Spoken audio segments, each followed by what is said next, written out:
नमस्ते दोस्तों, आप सबका एक बार फिर से स्वागत है आपके अपने YouTube चैनल सत्य सनातन में।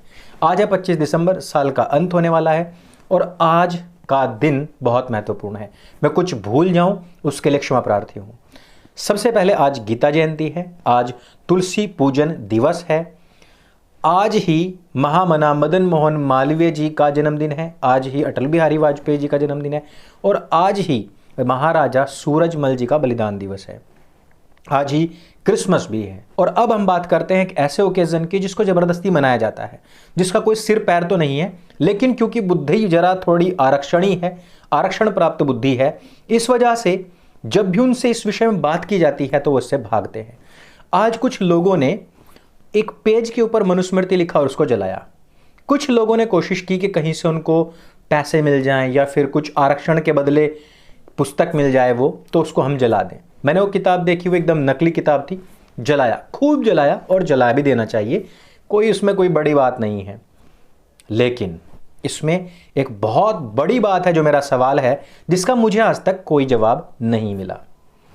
मनुस्मृति कहते हैं कि 5000 साल पहले उसका विधान चला करता था और उसके अनुसार इनकी जाति का, इनकी कौम का बहुत शोषण हुआ।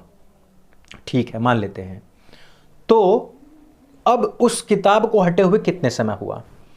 800 साल के करीब उस किताब का कोई नाम लेवा नहीं है, क्योंकि 800 साल लगातार तक पहले इस्लामिक हुकूमत बताई जाती चली, फिर 200 साल तक अंग्रेजों की हुकूमत चली और अब तो पुस्तक पूरी तरीके से गायब ही हो चुकी है। कहीं कहीं म्यूजियम में मिलती है, जो मेरी लाइब्रेरी में मिल जाती है, जिसको मैं पढ़ाता भी हूँ। ये 800 साल में आपकी स्थिति एक राजा महाराजा जैसी हो जानी चाहिए थी, वो क्यों नहीं हुई? पहली चीज।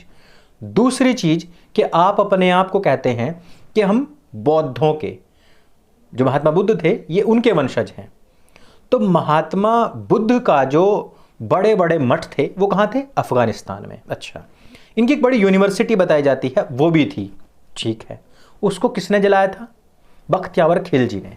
बख्तियावर खिलजी ने उसको जलाया ही नहीं, बल्कि कहते हैं कि इनके जितने अध्यापक थे, बिल्कुल इवन वहाँ पर सनातन के और अन्य जितने भी जो संप्रदाय थे उस समय पर, जो डिबेट्स चलती थी और उसका बहुत बड़े बड़े हॉल थे, वहाँ सभी को मारा गया था।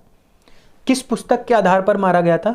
कुरान के आधार पर मारा गया था, क्योंकि काफिर जो है वाजिबुल कत्ल है।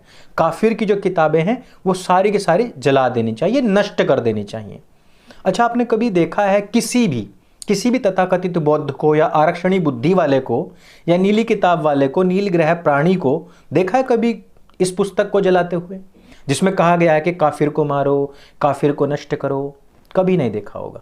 मनुस्मृति, वो मनुस्मृति जिसने 5000 साल पहले, 5000 साल पहले वाली बात ध्यान रखेंगे ना। बख्तियावर खिलजी को तो हम जानते ही नहीं है। अच्छा, 5000 साल पहले वाले जो शोषण थे उनका कुछ अभी कुछ प्रतीक, कहीं पर कोई जानकारी, कोई प्रूफ है? नहीं, वो नहीं है। अच्छा, बख्तियावर खिलजी ने जो यूनिवर्सिटी जलाई थी उसके कुछ खंडर अवशेष हैं? हाँ, वो हैं। अच्छा, उसका इतिहास है? हाँ, वो है।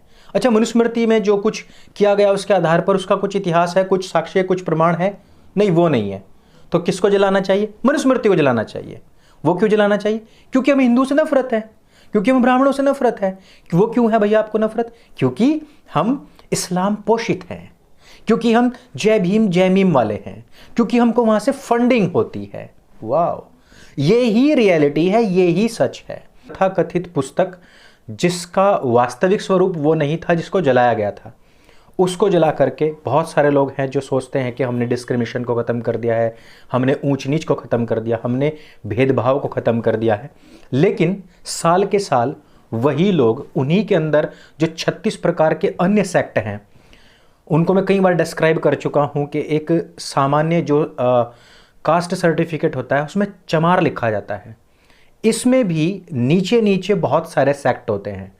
उसमें कोई बहुत ज़्यादा दलित होता है, फिर उससे भी नीचे का दलित होता है, फिर महादलित होता है। ये कभी भी आपस में एक दूसरे के घर पर न खाना खाते हैं, ना पानी पीते हैं और ना ही इनके यहाँ पर रोटी बेटी का कोई नाता करते हैं। इवन अगर हो भी जाए तो उसका बड़ा विरोध करते हैं और अपने आप को उच्च मानते हैं। तो इस प्रकार से इनमें खुद में इतने सारे भेदभाव हैं, लेकिन इनको हमेशा क्या चाहिए होता है? हमेशा सवर्णों की बेटियां चाहिए होती हैं। और पहले भी मैं इस पर 5 वीडियो बना चुका हूं कि इस्लाम जो है वो सर्वधर्म समभाव की बात नहीं करता है, पहली चीज। दूसरी बात, वो सेक्युलरिज्म की बात नहीं करता है। वो कहता है क्लियर एंड कट इस्लाम और सिर्फ इस्लाम, उसके अलावा कोई नहीं। जहां वो ये कहता है कि तेरा दिन तुझे मुबारक, मेरा दिन मुझे मुबारक, तेरा दिन तेरे साथ, मेरा दिन मेरे साथ, वहीं वो साथ ही साथ ये भी कहता है कि इस्लाम के अलावा कोई दिन है ही नहीं। वहीं वो दिन में 5 बार ये भी कहता है नहीं है कोई भी पूज्य सिवाय अल्लाह के। और वो कौन सा अल्लाह? कुरानी अल्लाह। ना बौद्ध है, ना जैन है, ना हिंदू है, ना सिख है। लेकिन कुछ मूर्ख लोग जो हैं वो इनके प्रोपेगेंडा में फंसते हैं। और ये प्रोपेगेंडा 1400 साल पहले ईसाइयों और यहूदियों के साथ भी हुआ था, कि जहां पहले उनके साथ घालमेल की गई और फिर पीठ पीछे से वार करके समाप्त कर दिया गया। और ये लोग जो आज जय भीम जय मीम कर रहे हैं, जो मनुस्मृति को जला रहे हैं, इनके साथ भी हुआ। पाकिस्तान, अफगानिस्तान और बांग्लादेश में इनके बहनों के, इनके बेटियों के गले रेते गए। लेकिन इनको समझ नहीं आएगा, क्योंकि ये पोषित है, आरक्षणीय बुद्धि है, और भीख में मिला हुआ, फेंका हुआ जो चंदा है वो इनकी संस्थाओं के द्वारा इन पर आ रहा है। PFI, popular front of India, बड़ा खुलासा, तकरीबन 120 करोड़ रुपए का लेन देन पीएफआई के साथ पाया गया है। यूपी के अंदर जो इन्होंने दंगा फैलाने का जो प्रयास किया था, जिसमें मैंने पहले बताया था कि 5 आतंकवादी यूपी से गिरफ्तार हुए हैं। मेरठ के आसपास के जो लोग थे, उन्होंने यूपी को पूरी तरीके से जलाने की तैयारी कर रखी थी, और उनका सीधा संबंध पीएफआई से है। दिल्ली के अंदर जो प्रायोजित दंगे थे, पीएफआई ने कराए हैं। इस तरीके के संकेत मिल चुके हैं। एनफोर्समेंट डायरेक्टर ने इसका खुलासा किया है।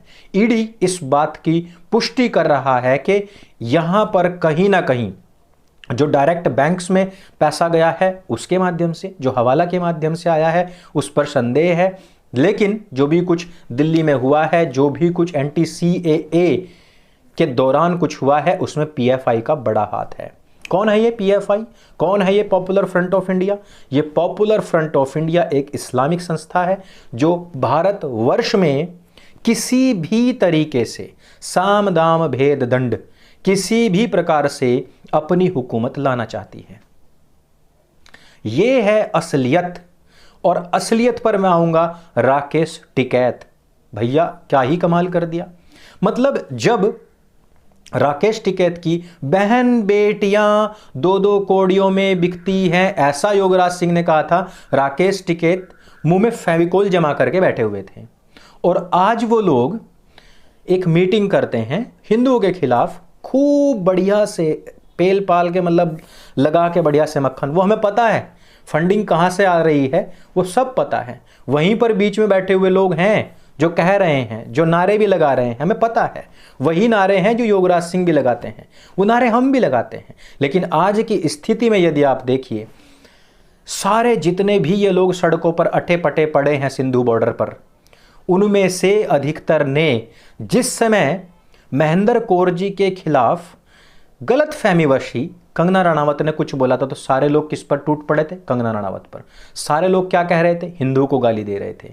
लेकिन जिस समय पर योगराज सिंह ने सारी हिंदू बहन बेटियों को गाली दी, ना तो राकेश टिकैत बोले और ना ही वो पगड़ीधारी जो सिंधु बॉर्डर पर पड़े हैं, ना वो बोले, और खालिस्तान समर्थक तो बिल्कुल भी नहीं बोले। फिर हमने बताया था कि ये सिख कहीं मंगल ग्रह से नहीं टपके थे, ये हम हिंदू में से ही निकले थे।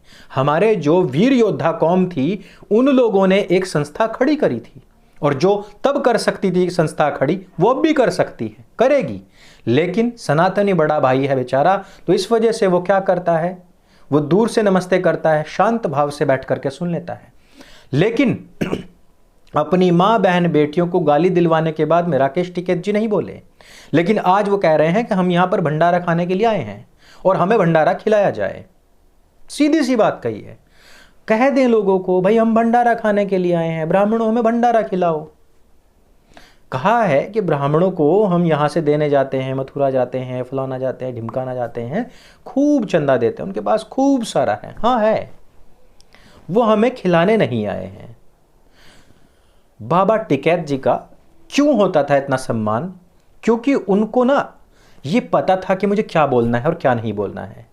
उनको पता था कि किसान आंदोलन क्या है, उनको पता था राजनीति क्या है, और वो हमेशा राजनीति से दूर रहते थे। लेकिन ये जो आजकल के जो किसान नेता हैं, इन लोगों को राजनीति का चस्का चढ़ा हुआ है। इन लोगों को कुछ ऐसा चस्का चढ़ गया है जिससे कि हम अपने ही समाज को गाली देने लग जाएं। जब इनके खुद के समाज को गाली दी जाती है तो ये चुप बैठते हैं, लेकिन स्वयं खुद ही गाली देने लग जाते हैं। तो ऐसे हैं हमारे पूज्य बाबा टिकैत जी के पुत्र राकेश टिकैत जी, जिनके आज के जो वचन थे उनको सुन करके वाकई में लगा कि भैया किसने इनको किसान नेता बना दिया है। किसान नेता हैं तो किसानों के नेता रहें, उनका नेतृत्व करें, उनको बताएं कि अपना आंदोलन कैसे करना है।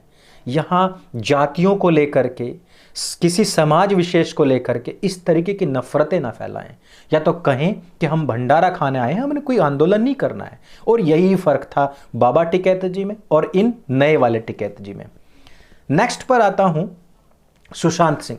सुशांत सिंह आप लोग जानते ही होंगे, एक सुशांत सिंह राजपूत थे जो चले गए, एक सुशांत सिंह है जिन्होंने the legend of Bhagat Singh में सुखदेव का रोल किया था। इस इंसान ने साथ नाम से एक ट्विटर हैंडल बनाया है, जिसके माध्यम से ये मेरे खिलाफ और मेरे ट्विटर हैंडल को उड़वाने के लिए लगातार प्रयास कर रहे हैं और ये कहते हैं कि कुछ नफरत फैलाने वाले लोगों के खिलाफ हम खड़े हुए हैं।